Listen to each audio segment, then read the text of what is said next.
Et donc je suis Pierre Vuan et je viens ici vous parler au nom de Kernel du design et du réemploi carbone. Je vais commencer par vous parler de l'association et puis après je présenterai les intervenants qui viendront raconter leur histoire, leur expérience. Donc Kernel, c'est une jeune association qui a été créée en 2022. Dédié aux designers, avec une ambition, c'est de pouvoir regrouper l'ensemble des designers des Pays de Loire.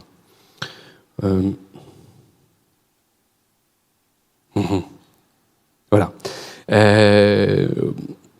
Aujourd'hui, on est autour de 150 designers répartis sur le territoire, avec toutes les disciplines du design qui sont représentées. Ça, c'est pour l'année 2024. On est également labellisé par la PCI, une association de designers nationale. Notre activité se déroule sur donc une fois par mois. On a un rendez-vous design où on va parler de nos actions et expériences, partager nos tips et un moment convivial entre différentes disciplines du design. On a une newsletter pour les abonnés et adhérents de l'association pour parler exactement de ce que l'on vit au quotidien et des événements qui se trouvent en local, national ou international et qui peuvent nous être intéressants. On organise depuis la création de Kernel. On participe à l'organisation de la France Design Week, French Design Week, qui monte en puissance depuis quelques années. C'est un événement qui se déroule sur les dates, c'est le 14 au 30 septembre cette année, où on va répartir sur le territoire des Pays de Loire, dans notre gestion, des événements de designers, qui soient expositions, table ronde, et puis autre action que peut porter une agence ou un designer. Et nous avons mis en place cette année une enquête du diagnostic des designs en Pays de Loire. Cela permet de regrouper pour l'objectif France 2030 l'ensemble des acteurs du design des Pays de Loire, concernant à la fois les entreprises mais aussi les centres de formation.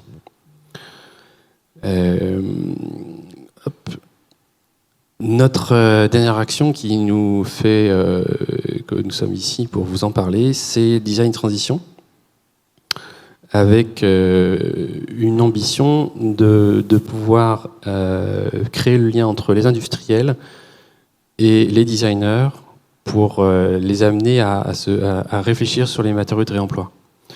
Et c'est notre première action qu'on a commencée cette année, dans l'année dernière, en septembre dernier, où on a rencontré des acteurs de l'industrie du carbone qui, depuis quelques années, se posaient des questions et essayaient de trouver des solutions pour leur matière de ce qu'on peut appeler déchets, rebuts, peu importe, ou nouvelles matières de travail comme ici des exemples, si vous avez envie, vous reviendrez aussi les voir de près. Il y a plein d'exemples de matières ici qui sont pour eux des déchets. Il y a des solutions et c'est pour ça qu'on va en parler ici. Aujourd'hui, ça correspond à 2500, enfin pas aujourd'hui. Aujourd'hui, sur la région Pays-de-Loire, c'est autour de 100 tonnes par an de matière carbone qui sont enfouies, stockées. Et qu'il va falloir traiter parce que sur le point national, on arrive à 2500 tonnes d'ici 2025. Il y a une plus grande consommation de cette matière. Et je parle là simplement des déchets. Donc il y a vraiment quelque chose à faire rapidement sur cette matière qui a différentes représentations. Hein. Là, on a on a du rigide ici comme ici. Je vous parle vulgairement parce que je ne sais pas si vous avez tous cette connaissance, mais là on a des versions comme ça, qui sont des déchets sortis d'usinage. On a ici une forme de nid d'abeille avec en couche carbone extérieur-intérieur. Ici, je vous représente des produits comme ça, qui sont les nids d'abeilles, papier, mais aussi en alu, qui sont des moindres déchets qu'on a. Et il y a encore ici la matière carbone qui sort de l'usinage. Donc toutes ces matières-là sont différentes, c'est traité différemment. Et on va essayer d'en parler aujourd'hui. Pour pouvoir réduire cette consommation de déchets, la meilleure des actions, c'est de commencer par la prévention, donc réduire l'usage de la matière carbonée composite. Ça, c'est la première chose. Ensuite, c'est le réemploi. Donc, c'est ce qu'on est en train, et c'est ce qu'on va discuter un petit peu de ce qui a été déjà mis en place. La valorisation des matières. Alors là, on va plutôt reparler dans ces cas-là de recyclage, des actions qui ont déjà été portées par beaucoup d'industriels qui ont recréé des nouvelles matières avec de l'énergie pour pouvoir la transformer. On a un peu plus de consommation derrière. C'est une autre action. La valorisation énergétique, on parle donc d'incinération de cette matière. Et puis, la mise en décharge, ça c'est vraiment le cas extrême qui devrait être porté, qui aujourd'hui est la principale raison d'être de cette matière pour l'instant. Alors, je vous présente Christophe Elie, qui se trouve au milieu, chef projet innovation EDAIS, qui va nous parler de son expérience dans son entreprise. Ensuite, il y aura Sébastien Floch, Cisco Composite, qui lui est gérant de sa société. Et puis Christelle Doutet, qui est designer global. Donc je vais lui laisser la parole. Non, je vais commencer par te poser la première question, Christophe. Oui. Bonjour à toutes et à tous. Peux-tu nous parler de ton projet innovant qui est le comptoir de carbone ?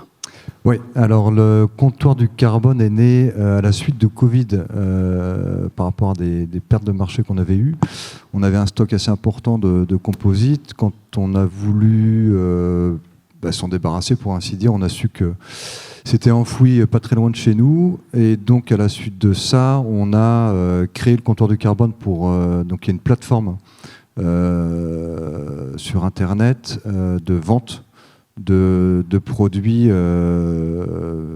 composites carbone, évidemment. Et donc, étant donné qu'Edalis travaillait énormément avec Airbus est venu nous voir en disant nous, on a aussi beaucoup de déchets, on ne sait pas quoi en faire. Et à la suite de quoi, on a créé un standard de grandes plaques en composite carbone, donc à partir de rouleaux préimprégnés. Donc, c'est la matière vierge de chez Airbus, des fins de rouleau ou des bobines périmées. Et on a créé des grandes plaques d'un peu plus de 3 mètres carrés dans différentes épaisseurs avec un standard établi avec eux et qu'on a mis à disposition sur notre site internet, donc c'est un site de vente avec un service d'usinage sur mesure. Donc ça, c'était pour trouver une solution rapide et qui était susceptible de manger beaucoup de matière puisqu'il y a énormément de choses à faire. Et donc ça fait un peu plus de 4 ans maintenant que c'est en place, donc ça avance gentiment, puisque c'est pas encore le composite carbone n'est pas très reconnu en dehors des acteurs qui l'utilisent.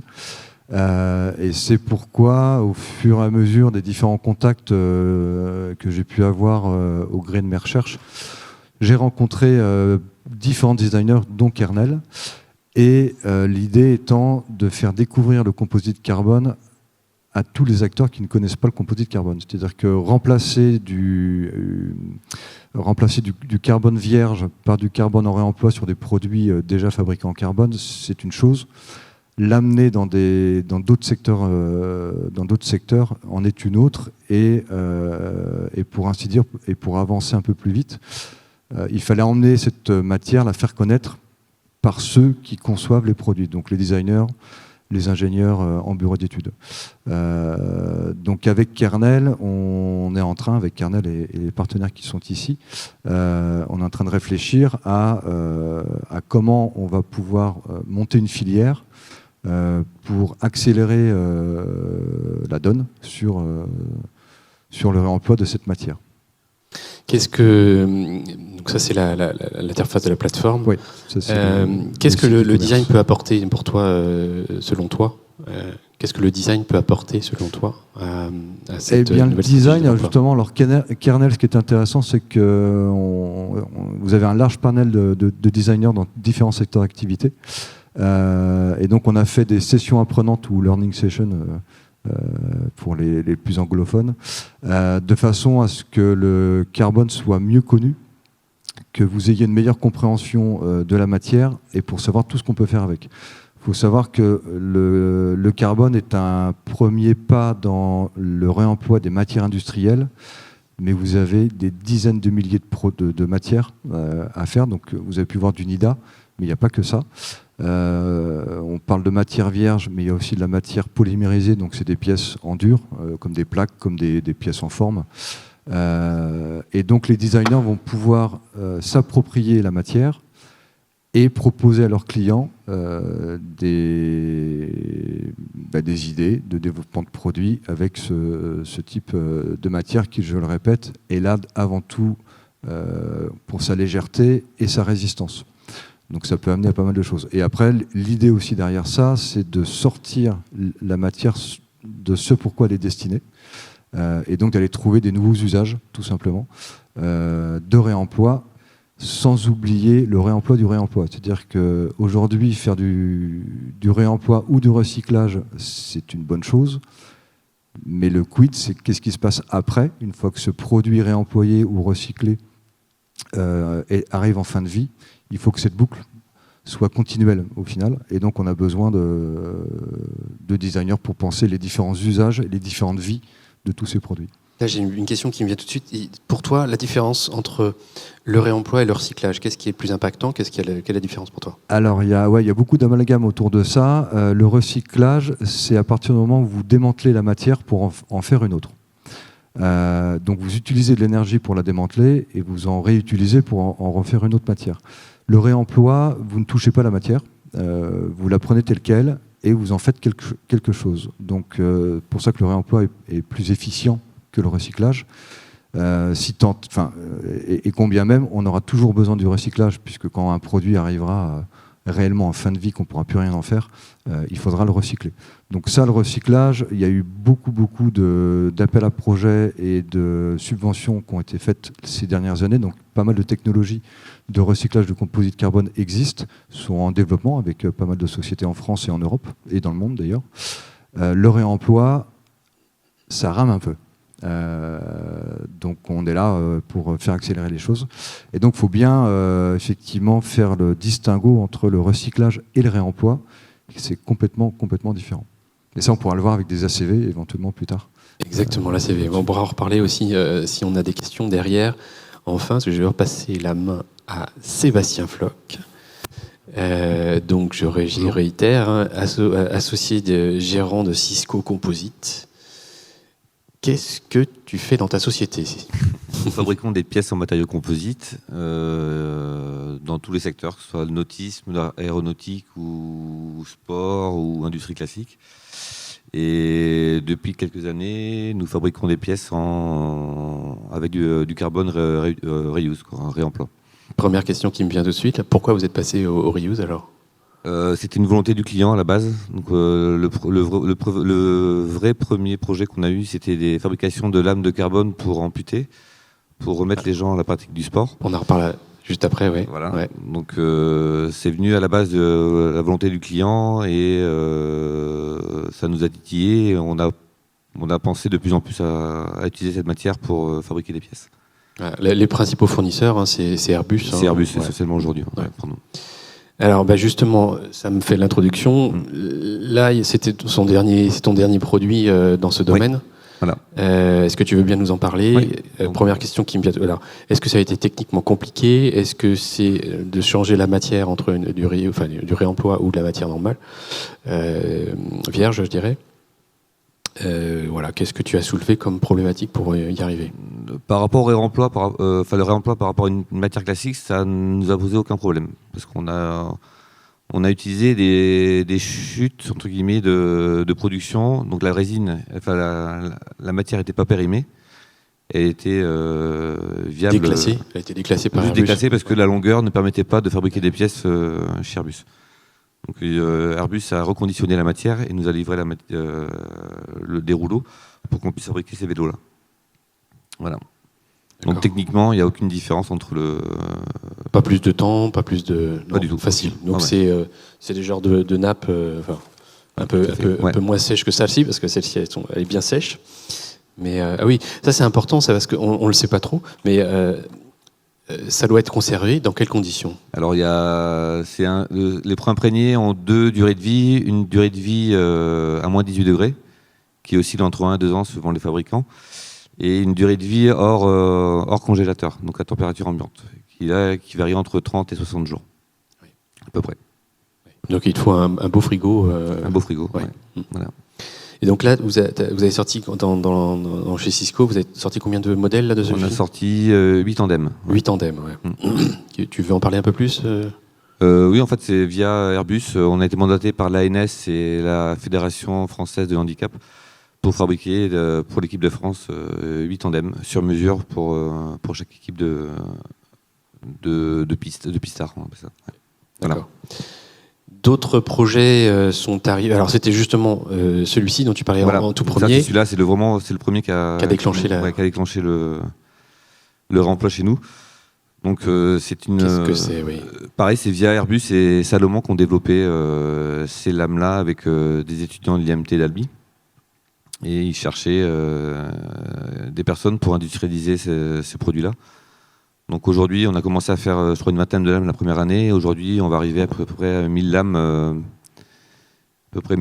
par an, voire 2000 d'ici 2-3 ans. On peut rappeler ce que c'est comme C'est lame des lames, c'est des lames pour la pratique de sport, pour remettre les amputés à la pratique du sport, Ouais. pour courir, pour faire de la danse, pour que les gens amputés puissent vivre comme tout le monde. entre Voilà. guillemets, quoi. Donc Voilà. l'intérêt des lames carbone, elles sont évidentes parce que c'est la rigidité, la légèreté. Le réemploi, Bah, on va dire que c'est une vision de la production et ça correspondait bien à l'attente d'Airbus et l'attente de Hopper, c'est-à-dire des petites pièces qui peuvent compléter la chute. donc ça a oui. énormément de sens en fait d'utiliser Exactement. cette matière. Et la boucle est tournée parce que nos chutes de production partent chez un collègue qui fabrique des bijoux en carbone. Excellent. Voilà. Donc on a quasiment 0 chute sur le produit. Donc on a industrialisé, on a pris les dimensions du tissu, de la largeur, pour qu'on ait vraiment à la base le moins de chutes possible. Et les chutes qui restent sont pas encore en refabrication, entre guillemets. On n'a pas parlé, mais la durée de vie de ce genre de produit, est-ce que tu as une estimation, une idée de... Je crois qu'elles sont... ça dépend de la pratique du sport, mais je crois qu'elles sont garanties plus de 5 ans ou plus de 6 ans. 46 Ouais. ans, ouais. Et elles sont réparables. On peut faire Et des surtout- réparations. Ça dépend des chocs, mais on peut les réparer. Ouais. Il y a un dernier projet sur lequel qui est immense, qui va avoir Un peu plus gros. hein Un peu plus gros. un peu plus gros, qui va avoir un impact aussi comme médiatique important d'ici quelques mois. Il s'agit des IMOCA. Est-ce que tu veux en parler? Alors là, c'est pas celui qui a été Non, produit c'est parce qu'il n'est pas son encore. ancien Ça, c'est bateau. son ancien. Hein ouais. Donc c'est Armel Tripon, en revenant du dernier Vendée Globe, s'est posé la question par rapport à